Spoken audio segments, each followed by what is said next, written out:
que eu me sinto enormemente feliz em estar aqui. Eu acho que, como todos os meus colegas já falaram, né, acho que o nível das aulas foi altíssimo, o nível dos professores e dos colegas.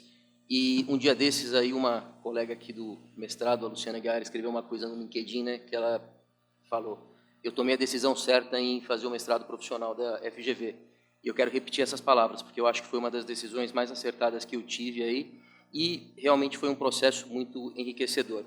Quero também aproveitar e agradecer a minha orientadora, a professora Elide Bifano, que, além de orientadora, uma amiga, uma pessoa com quem eu convivi na Price aí durante quase 20 anos, e uma pessoa queridíssima. Quero também parabenizar a Mariana, o Renan, da minha turma, e todos os demais colegas. Eu quero dizer que esse tema ele foi fruto da minha experiência profissional com empresas do segmento automotivo, e, de fato, foi um tema, eu acho que inovador, porque, por mais que a gente tenha muita doutrina acerca da extrafiscalidade, eu tenho visto muito pouco acerca do aspecto prático da extrafiscalidade, ou seja, de como a extrafiscalidade se materializa no mundo das probabilidades. Pois bem, em 2008, o mundo foi acometido por uma grave crise econômica, que foi decorrente da incapacidade dos agentes econômicos americanos de honrarem as suas hipotecas imobiliárias. A esse fenômeno, a gente deu o nome de estouro da bolha ou simplesmente bolha americana. Logo na sequência, houve um segundo evento econômico mundial de muita repercussão, que foi a crise da zona do euro, cujo epicentro foi na Grécia. Esses dois eventos repercutiram, no primeiro momento, localmente, e no segundo momento começaram a repercutir nos diversos países do mundo, inclusive no Brasil. Quando o governo federal ele começou a sentir os primeiros impactos desses fenômenos na economia brasileira, através do recesso da atividade econômica, eles entenderam que eles deveriam incentivar alguns setores com o intuito de, se não aumentar, pelo menos manter o nível de atividade econômica organizada. Foi assim que o primeiro setor incentivado foi o da construção civil, o segundo setor incentivado foi o dos eletroeletrônicos e o terceiro setor incentivado foi o do setor automotivo. No primeiro momento, o ciclo de desoneração do setor automotivo, ele compreendeu única e exclusivamente a redução das alíquotas de IPI, que eram cobradas da montadora para a concessionária, como uma forma de necessariamente tentar reduzir o preço final do veículo ao consumidor e aumentar as vendas. No segundo momento, o governo entendeu que era mais importante do que necessariamente só reduzir alíquotas, implementar mudanças estruturais no segmento. E foi aí que ele entendeu que um novo programa, um novo regime automotivo deveria ser implantado, que compreendesse não somente aspectos tributários, mas também aspectos relacionados à estrutura da indústria, como a necessidade das indústrias investirem mais em inovação tecnológica, a necessidade das indústrias terem ciclos de investimento mais longos e, principalmente, uma avaliação da indústria do ponto de vista da cadeia do valor. Ou seja, não bastava simplesmente eu analisar a montadora e o preço da montadora para a concessionária e da concessionária para o consumidor final. Eu tinha que ir além. E o que eu tinha que fazer? Eu tinha que começar do ciclo do aço, do ciclo do plástico, do ciclo do vidro, e a partir daí analisando cada um dos momentos e cada uma das etapas dessa cadeia para chegar no final a um nível de desoneração. E depois do novo regime automotivo, já que o primeiro foi da década de 80, chegamos aí ao Inovar Alto. Qual foi o objetivo do trabalho? O objetivo do trabalho foi avaliar se as normas preponderantemente extrafiscais que suportaram as isenções ou desonerações no setor automotivo durante o período de 2009 e 2017 foram efetivas. E aí, o conceito de efetividade que foi adotado no trabalho foi: será que essas normas preponderantemente extrafiscais eram claras em relação aos seus objetivos? Será que, de fato, algumas disposições expressas de legislação foram atendidas, como, por exemplo, a necessidade de estudos econômicos e financeiros prévios e que pudessem suportar esses incentivos? Será que, de fato, o governo monitorou esse incentivo e avaliou tempestivamente se algumas mudanças deveriam ser colocadas a cabo? Será que havia, talvez, um nível de governança do ponto de vista da administração pública em relação ao como fazer e, principalmente, em relação a uma forma ativa de gestão? E, por fim, em relação a quais foram os efetivos impactos dessas normas e como elas refletiram no segmento automotivo. A estrutura do trabalho foi: no primeiro momento, nós atuamos em relação a históricos, contornos jurídicos e o controle da extrafiscalidade. E do ponto de vista de doutrina, o que a gente percebeu? Que, de fato, existem muitas obras que tratam da extrafiscalidade, mas de forma superficial.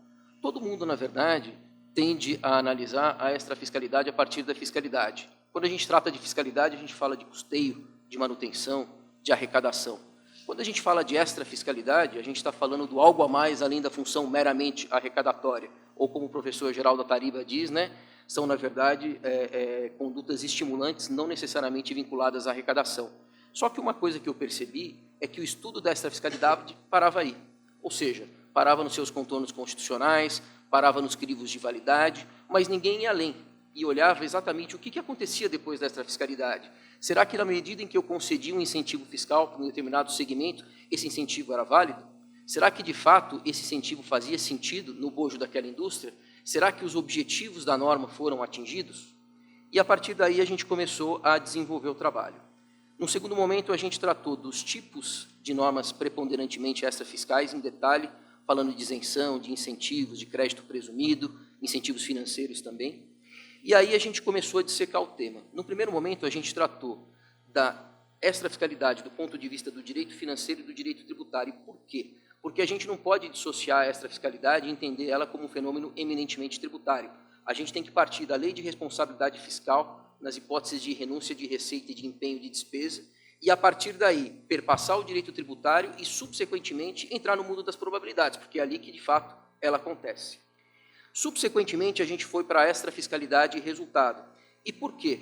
Porque a gente percebeu, com base na experiência internacional, e nesse trabalho a gente se baseou em quase 6 países, que muitos países só reputam a extrafiscalidade plena a partir do pleno atingimento dos objetivos extrafiscais da norma.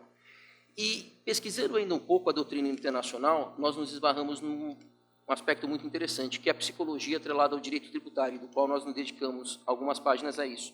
E por quê?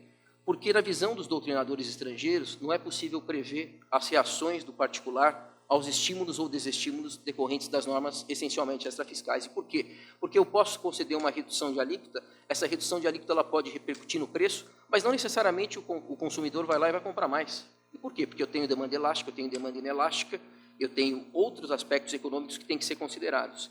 E aí, o que eu descobri de uma forma interessante é que há uma disciplina que hoje é muito difundida lá fora, que é a do tax behavior. E o que é o tax behavior? É a ciência do comportamento atrelada ao direito tributário. E quando o legislador, em muitos dos países pesquisados, vai analisar a norma preponderantemente extrafiscal, e antes da sua edição, o que ele faz? Ele analisa os padrões de comportamento dos contribuintes. E qual que é o racional por detrás disso? O racional é o seguinte: o ser humano, nós, não seguimos a racionalidade dos modelos matemáticos. Nós somos pessoas instáveis, nós somos pessoas emocionais. E, por causa disso, não basta um modelo econômico ou um modelo matemático para justificar, eventualmente, a edição de uma norma, ou para projetar, eventualmente, o impacto que essa norma pode ter na economia ou na vida social. Eu tenho que ir além. E o que eu tenho que fazer? Eu tenho que estudar a psicologia das pessoas e entender como essas pessoas poderiam reagir àquela norma em situações semelhantes, para, a partir daí, projetar qual é o rol de situações que ela poderia abarcar. Interessante, gente, que na experiência internacional, especificamente no México, na Argentina, no Chile, no Uruguai e na Espanha, que foram alguns dos países que eu pesquisei, toda vez que a norma preponderantemente extrafiscal não atinge seus objetivos, ela é reputada inconstitucional. E o que acontece? Os seus efeitos retroagem até o momento da sua edição. E eu achei isso muito interessante, porque no final a gente simplesmente não analisa isso aqui. Posteriormente, o que nós fizemos? Nós analisamos aí sim a extrafiscalidade do ponto de vista do setor automotivo e analisando especificamente a desoneração do IPI. Algumas reflexões importantes aí. Eu estou resumindo, né, em função do tempo. Normas preponderantemente extrafiscais versus as contramedidas extrafiscais. O que aconteceu em 2008? O governo foi lá, reduziu a alíquota do IPI, principalmente aí dos veículos com baixa cilindragem. E o que aconteceu? Esses veículos geraram um aumento substancial nas vendas. E isso, consequentemente, gerou consumo e gerou endividamento por parte dos consumidores. O que aconteceu há 3 anos depois? Uma crise no setor bancário. E, com essa crise no setor bancário, os bancos tiveram que reconhecer perdas com créditos decorrentes de operações de compra de veículo. E muito disso foi atrelado a essas medidas de redução de alíquota. E aí a questão é, será que ao mesmo tempo que eu edito uma norma essencialmente extrafiscal, eu não deveria ter uma contramedida extrafiscal para equilibrar o sistema? Será que, no final, o governo ele não deveria ter dito, olha, vocês podem ter, por exemplo, uma redução de alíquota até determinado nível, você pode ter um nível de venda até determinado instante, mas a partir daí você tem que trabalhar isso de uma forma diferente? E por quê? Porque o próprio relatório do Banco Central do Brasil dizia que toda a crise bancária de 2012 foi fruto do processo de aumento das vendas decorrente dos incentivos fiscais de 2008. Uma outra leitura muito interessante aí do trabalho foi o Tribunal de Contas, até por sugestão aí da professora Elide. E por que o tribunal se revelou uma fonte inesgotável de conhecimento? Porque o Tribunal de Contas ele analisa o direito tributário do ponto de vista prático, eminentemente prático. E aí ele trouxe reflexões interessantes, não somente sobre o Inovar Auto ou sobre o setor automotivo, mas também sobre a extrafiscalidade como um todo. E aí eu trouxe algumas dessas reflexões aqui. Primeiro, a jurisprudência do Tribunal de Contas, ele reflete fielmente uma conclusão. Há um baixo nível de maturidade de governança na perspectiva do setor público. Ou seja, não há controle, não há acompanhamento em relação a boa parte dos incentivos. E nisso, o que a gente tem? A gente tem até uma conclusão de que mais de 40% dos incentivos não possuem controle. Ou seja, o governo ele incentiva um determinado segmento ou ele concede um determinado benefício e a partir daí ele não controla. Ele não controla o fluxo de receita, ele não controla se as condições atreladas ao cumprimento daquele benefício estão sendo cumpridas e ele não controla exatamente se os objetivos da norma foram efetivamente atingidos. E aí, como uma das referências do trabalho, o que nós fizemos? Nós trouxemos, na verdade, recomendações de fatores qualitativos e quantitativos que poderiam ser adotados, inclusive, pelo governo para poder monitorar esse processo. Um caso interessante que tem sido muito debatido do ponto de vista da extrafiscalidade é o caso da Zona Franca de Manaus. E por quê? A Zona Franca de Manaus ela foi criada em 1956 e desde 67 ela é subsidiada por incentivos fiscais. E o que acontece? Os incentivos fiscais da Zona Franca de Manaus eles foram recentemente prorrogados até 2073. Isso significa que a gente tem 98 anos de incentivos fiscais, de ICMS e de IPI, quando aplicáveis. E a questão que o Tribunal de Contas e muitos economistas dizem será que já não deu? Qual que era o objetivo extrafiscal dos incentivos para a Zona Franca de Manaus? Será que, na verdade, eu não deveria cessar isso?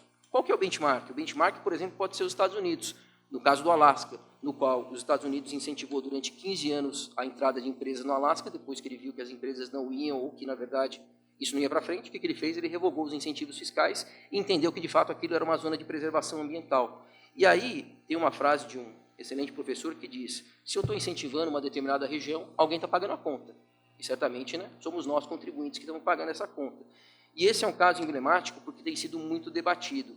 E, mais do que isso, durante o trabalho, eu tive a oportunidade de entrevistar alguns empresários e eles me disseram, eu só estou na Zona Franca de Manaus por conta dos incentivos fiscais. Ponto. Se não tivesse incentivo fiscal, eu não estaria lá. E aí, entrando ainda sobre a perspectiva do Inovar Auto, na visão do empresário, eu entendi que, com base nas entrevistas, a gente teria aí 4 visões. E eu perguntei, olha, quais seriam as críticas desses programas de desoneração? E eu fui muito surpreendido. A primeira crítica que o empresário fez foi a crítica da previsibilidade. E o que eles viravam para mim e diziam, Cássio, você sabe qual que é o custo da imprevisibilidade para o empresário? Toda vez que, na verdade, eu vou projetar um carro, o ciclo de P&D do carro é de 10 anos. Para eu poder montar esse carro, depois eu demoro mais 5 anos. Como que eu posso tomar uma decisão de investir no Brasil, se no final as normas tributárias elas mudam e, por exemplo, o Inovar Auto, que na verdade era um incentivo de permanência, ele tem a duração de 6 anos e a gente está, por exemplo, hoje discutindo na época o Rota 2030 sem grandes definições. Então, o primeiro custo que eu diria é o custo da imprevisibilidade. O segundo custo é o custo da certeza. E aí a pergunta que eles me fizeram qual que é o custo da incerteza? Cássio, a gente não fabrica mais carro, a gente administra risco tributário. E como que no final eu posso tomar uma decisão em função disso? E eles colocaram a previsibilidade e a certeza como fatores de não competitividade. O terceiro ponto que eles colocaram, que é o custo oculto, o custo do compliance, e só por fim eles colocaram como ponto de não competitividade a carga tributária. Então vejam, previsibilidade, certeza, compliance estava antes do custo tributário efetivo. Então você vê qual que de fato é a importância desse processo aí. E aí as conclusões aí do trabalho muito rapidamente. O que nós fizemos? Nós buscamos aí, em todas as fontes possíveis, com base na metodologia do trabalho adotada, né, verificar se, de fato, esses incentivos atingiram os objetivos. Então, a primeira conclusão é: não havia clareza em relação aos objetivos da norma. Muitas pessoas não entendiam exatamente qual era o objetivo, por exemplo, do Inovar Alto, que era um objetivo de adensamento da cadeia, muito mais do que de redução de carga tributária. Não foi realizado estudo econômico e financeiro prévio, em consonância com o artigo 14 da Lei de Responsabilidade Fiscal. Não identificamos evidências de acompanhamento formal e de gestão em relação aos incentivos. Não identificamos, e esse ponto foi muito colocado por parte do Tribunal de Contas, algum estudo que analisasse o Inovar Alto do ponto de vista do Fundo de Participação dos Estados e dos Municípios.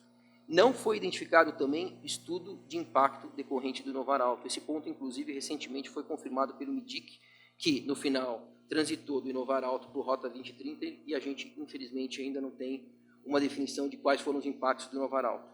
E, por fim, outros pontos que a gente considerou. Mobilidade urbana não foi contemplada nesses programas. Mobilidade urbana é um tema importantíssimo. Geração de emprego.